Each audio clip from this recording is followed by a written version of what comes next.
Hey, it's Denise, and we're going to talk a little bit today about networking events, mixers, trade shows, and conferences. I know all you introverts are now cringing. Too bad. All right, here's the thing. As a card-carrying member of the introvert party, it is still essential for you to get out there and talk to people. Our industry is still rather new. There are still hundreds of thousands of people who do not understand what we do, have no idea that the industry even exists. If you establish yourself as an authority on the industry, as a member of the industry, people are going to say, oh, that's really interesting. They may not need your services today, but maybe down the road they casually meet someone and they do an introduction. Or they contact you out of the blue 2 years from now. You might find in 2 years from now that they have turned into your ideal client. Your business model has changed, they've changed. So always establish yourself as an authority. Don't talk about your business. Talk about the industry.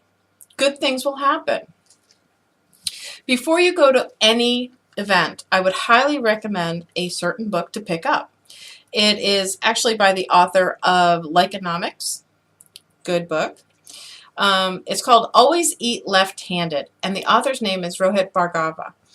And it's really good because it offers simple shift your mindset techniques. Why is it called Always Eat Left-Handed? Okay, left hand. Of course, the video is probably going to screw this up. But so you're eating with your left hand. Maybe you're munching on munchies. And someone comes over to talk to you. Then you are able to actually shake their hand right-handed. See? Simple change in your mindset. All right, so you're going to go to an event. What do you need? Well, you need to be present. You need to be in the moment. This is when you have to, if you're an introvert, psych yourself up, make sure your social battery is charged, and be ready to face the crowd. It's not going to be easy. I'm not going to lie to you. But you can do it. I've always heard conflicting reports on whether you should bring a buddy or not bring a buddy. Sometimes when you bring a buddy, all the two of you do is huddle close to each other and walk around and not say anything. On the other hand, sometimes they're a really good support mechanism. So it's up to you to figure out whether your buddy is an introvert or an extrovert. If you have a buddy who's an extrovert, take them. If they're an introvert, ponder it. What else do you need? You need one of these. They're called business cards. They do wonderful things. Here's the thing about business cards. Not only are they you and your brand, but they're double-sided. So make sure that you're using both sides of your business card. For us here out of the office, we're a bit on the minimalist side, so we have a very clean, very simple design. But our business cards have all of the traditional elements. It has our logo, company name, address, phone numbers, both the toll-free and the direct. That's something new. Email address, website URL. On the back side, very plain, very simple. Has a little bit about us, a little bit about how to get in touch with us, QR code, the address of the practice, the main address, and again the URL.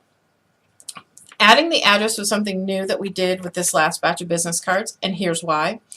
If you are in a state that is big into the buy local movement, then it is extremely important that you put your address in here.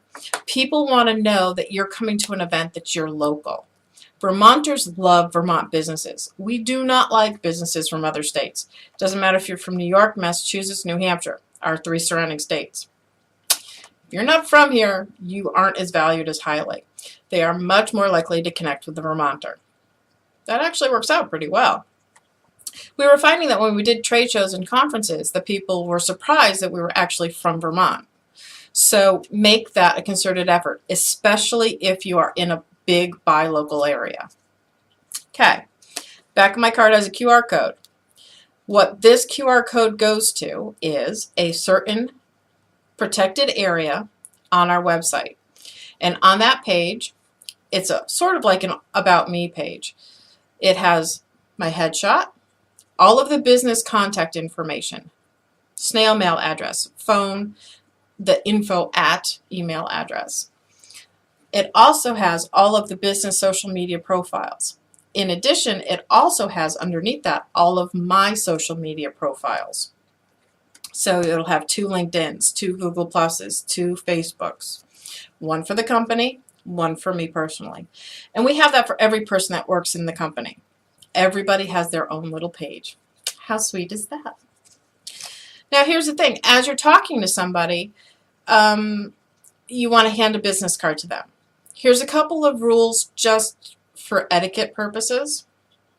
Do not do this. A, it's rude. Do not stick anything in front of anybody's face. Ever. Ever. Now this is true, and if you're not into fine etiquette, you may not know this, but it is also considered extremely rude to hand it with one hand. The whole thing is you want to develop a relationship, and introverts will understand this more than an extrovert. You hand a card with 2 hands. You give it out, because what you're doing in essence is you're asking to solidify the start of a relationship. You're going to do that a little more formally. It may seem like a bit of a servant leadership type of method, but trust me, it'll make an impact. Okay, so you're at this event. Maybe it's one of those events where you had to register.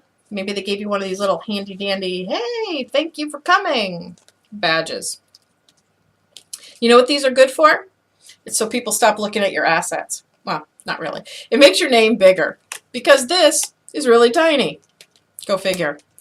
But it also serves another purpose. So let's say someone's like, oh, Denise, that's really interesting. I would like to follow up with you. Okay, would you like to exchange business cards? Actually ask that. People who just thrust them at you, they're not valuing much. They lack a social elegance. Sorry, if you're one of those people. So, no one really wants to pull out of their back pocket a business card. You don't really recommend digging through your purse to find one either, even if you have them in a really nice case. That's where this comes in. See, these things, they open up. Look at that. Keep a small stash of your business cards, and when someone's talking to you, you can actually hold your name up so that they can see it again. Pull out your card, and then hand it to them. How easy is that? Speaking of lanyards and all that, you'll notice that I'm wearing this fancy girly lanyard.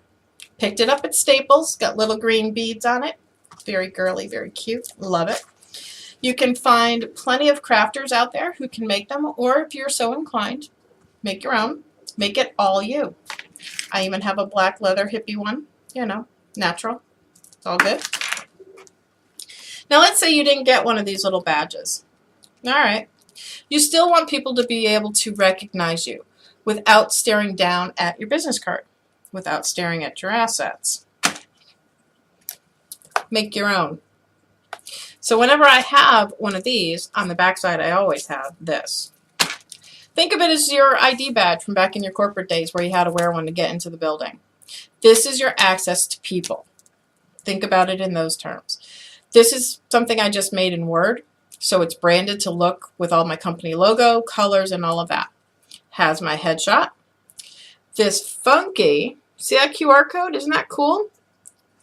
This QR code, branded with my logo in it, will actually take them to ufa.com. That's not exciting, but backside, just like your business card, this one talks all about the services we offer and also has a QR code. So make sure that you can make your name big and readable, or your company name. You want one of those 2 methods to actually stick out. That way, as you're talking to people, you can actually have a civil conversation and become memorable to them. A couple other things you need to bring to a networking or mixer. You need to bring your elevator speech. That's a 30-second to a minute long that talks about what you do. It can be basically an extended Twitter tweet. I mean, it really doesn't have to be long. I provide sanity via virtual assistants. That's my elevator speech. Then I usually get the blank stares, but that's when I tell them how great we are. Other thing you want to bring? I don't have one on my desk. Don't bring a ballpoint pen, ever. Bring a Sharpie. Why?